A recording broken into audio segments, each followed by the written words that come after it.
Arestado ang isang lalaking nambugaw umano sa kanyang dating kalivin, pati ang isang umano'y kliyente.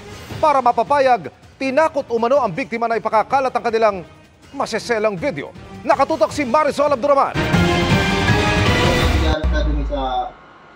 Sa isang kwarto ng isang hotel sa Naga City, kinorner ng pulisya ang dalawang lalaki ito.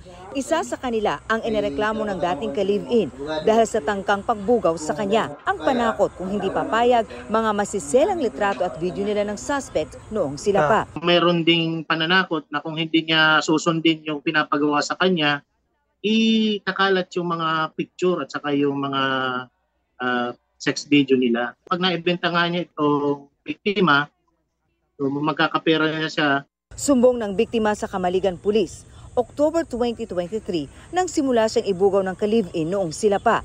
Nang hindi siya pumayag, pinopost niya po ito at sinesend sa mga kakilala. Kaya napilitan daw siyang sumunod sa suspect sa mga sunod na pagkakataon. Dahil hindi pa rin umano binubura ang video at dahil hindi kinakaya ang pinagagawa sa kanya, nakipaghiwalay siya nitong Pebrero at nagpasaklolo sa mga pulis. Nalaman din daw niya na 4 na buwan na pala siyang buntis, kaya ikinasa ang operasyon kung saan huli rin ang isang kliyente. Sinampahan na ng reklamong paglabag sa Expanded Anti-Trafficking in Persons Act ang mga suspect na nakakulong na ngayon sa Kamaligan Police Station.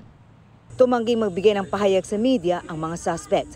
Paalala ng mga otoridad, Huwag po silang papayag ng magkaroon ng mga video o di kaya mag-send ng mga nude picture.